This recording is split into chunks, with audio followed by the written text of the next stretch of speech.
So here it is, this is my 2023 Tesla Model Y Performance, and today I'm going to show you around the new car, talk about the specs, features, my experience so far, and what is missing compared to the earlier models. Now I know the Model Y isn't new, I mean the US have had it for just over a year now, and the long range has been in the UK for about 6 months, but the Performance model only landed in the UK a couple of weeks ago, which I actually ordered back in October 2021. So first thoughts on the Model Y, I really like it and I'm happy with the colour and the spec that I've gone for. The stance, the colour combination, the wheels, everything about it looks awesome. But comparing it to my Model 3, this thing is big. Now I knew it was going to be bigger, but I didn't realise just how much taller it was going to be compared to the Model 3. But that's not a bad thing, I actually quite like how it sits, especially on the 21-inch wheels. So when I ordered this, I could either collect it from Manchester, which is about a 200-mile round trip from York, or I could have it delivered to my home, which is the option that I went with. Now over the last 13 months, it's been a really long wait, and to be honest, I didn't get many updates other than a few estimated delivery dates, one phone call and the final balance request. Once I'd paid the balance, I received my VIN and registration plate, which was about 10 days before the car was delivered. And then on the delivery day, I got a phone call from the driver just confirming my midday delivery slot. Unfortunately, he couldn't bring it to the house as it's a pretty narrow entrance onto the drive, so we unloaded it on the roadside instead. I gave it a once over for any panel gaps or paint issues, but it looked good to me. Now, having experienced both a store collection previously and a home delivery this time, for convenience I would definitely opt for the home delivery again. The in-store handover isn't anything special. There's no car under a cover reveal, it's a case of looking for your car in a car park and driving off.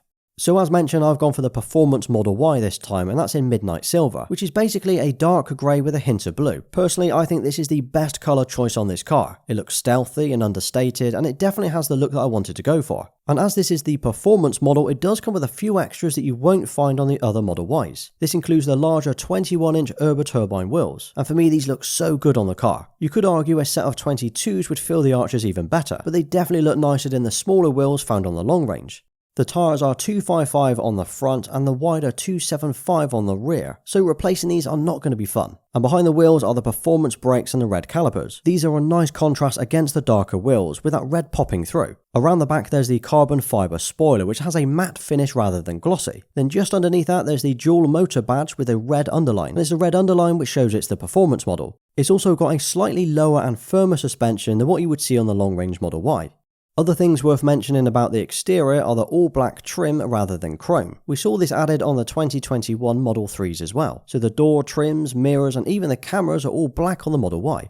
Around the back there's the diffuser at the bottom, which on the darker colours don't stand out as much on the red, white or blue. I think overall from a design and looks perspective it's not a bad looking car. It looks wide and I think the side profile is the nicest angle on this car.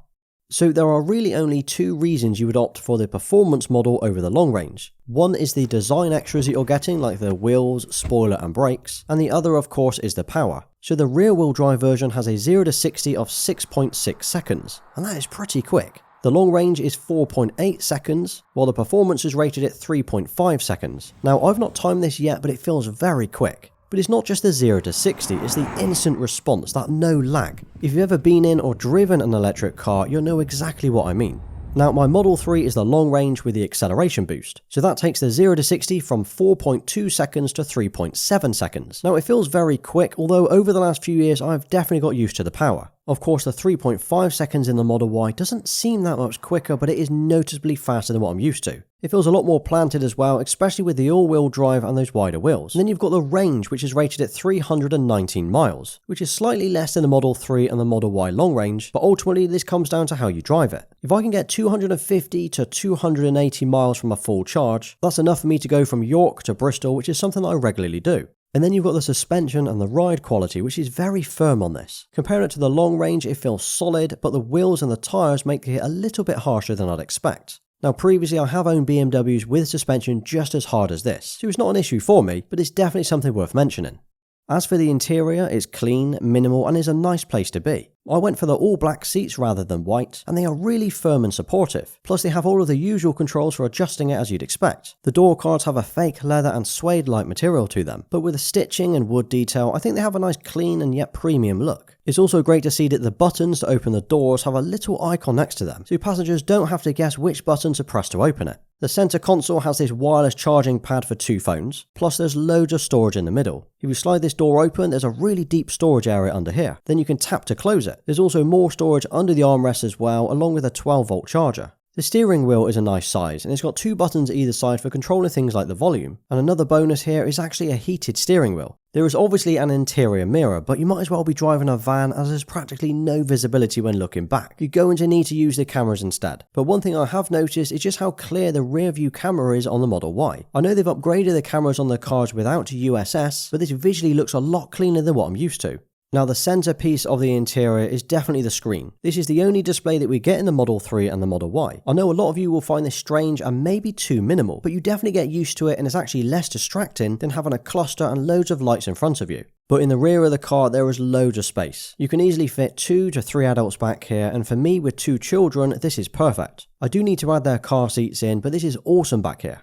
But talking about the space, the boot is what really made me want to swap for the Model Y. Going to a hatchback means I've got loads more space back here, not only in the boot but underneath it as well. Now there is a parcel shelf too which folds up and can be removed if needed. It's also magnetic, which is how it stays in place. But if you press either of the buttons on the back or on the rear of the rear seats will drop down, giving you even more space. I can't see me needing more than this for a long time. And the fact that the boot is motorized as well is awesome. So you can either tap the button on the screen, use the app on your phone, or press the button on the boot itself. And then there's the frunk or the bonnet area. And this is incredibly deep, and it's also the best place to keep the charging cables or other messier things out of sight. So with the Model Y it comes with a Type 2 charging cable, and this is ideal for public charging or anywhere that's untethered. Then there's the 3-pin plug, which is ideal for charging at home when you don't have a charger installed. Now when it comes to using the car, it is ridiculously easy. When you first get it, you'll be provided with 2 key cards to unlock it and drive it. Tap it on the door pillar to open it, then you place it on the center console when you wish to drive it, and then you tap it again on the door pillar to lock it. You'll only need to do this for the first day or maybe even just for a few hours, and that is until your phone and app is registered to use the car. Once that happens, you won't need to use the key card and you can walk up, drive it and walk away without even thinking about the keys. So the Model Y does come with autopilot as standard, which is free. This allows the car to drive, brake, accelerate and steer automatically. Now I didn't opt for the FSD or the full self-drive option because I don't really need those extras. The summon and navigate on autopilot just does not interest me, and it's not something I've needed over the last 3 years. But one really big thing that's worth mentioning though is the 2023 Model Y does not come with USS or the ultrasonic sensors. These are those little parking sensors that you normally see on the front and the rear bumpers of a car. Now the reason they've removed these is Tesla have supposedly upgraded the cameras to allow for better parking assist using those instead of the sensors. I mean, it kind of sounds logical, but at the time of making this video, the camera equivalent for the parking sensors just does not work at all. There's no sound or visual representation as you're trying to park the car. There should be an update coming, but until then, I'll just have to use my eyes and the cameras instead. But at the moment, it definitely feels like a step back on a brand new car.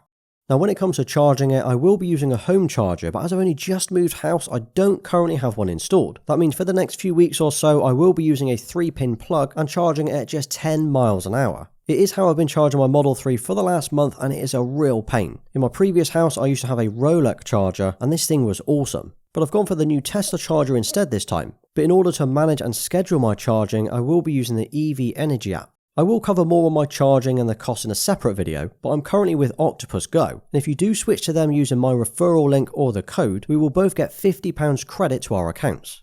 Running costs are another one that I want to go into more detail in a dedicated video, as I know it's a tough one to work out when you're coming from a petrol or a diesel car into an electric car, but generally speaking it is pretty cheap as there's no vehicle tax, little to no servicing, and electricity is still cheaper than buying fuel at the pump. So my charging costs between 10 pence and 32 pence per kilowatt hour, and that depends on whether I charge it during the day or at night. And my insurance is just £550, but that is actually up from the £300 that I was paying on the Model 3. It then comes with 4 years or 50,000 miles warranty on the car, plus 8 years or 120,000 miles on the battery and the drive unit. So that's plenty of time with any issues that I might face over the coming years. Now I do have a few subtle mods for the car which I do plan on showing in a dedicated video, nothing crazy though. So I want to remove the number plates and go for vinyl ones instead. I have done this before and I think it looks a lot cleaner. I also want to change all of the badges from silver to black. It won't be to everyone's taste, but it's something that I want to do. And then I've got a few other bits I want to add as well. I've even thought about wrapping the car to a completely different colour, but I think I'm now going to wait until next year as I'm really liking the colour already. So this channel will be dedicated to Tesla and EVs. That'll include me covering my journey and experience with this car. Things like running costs, accessories, road trips, pros, cons, and even comparing it to the Model 3. But any ideas or suggestions, mention those below and I will try to cover them as well. Now drop a UK Model Y in the comments and I'll give you a thumbs up for staying right till the end. And if you did enjoy today's video, please like and subscribe to the channel as it really helps me out. Thank you for watching, until next time.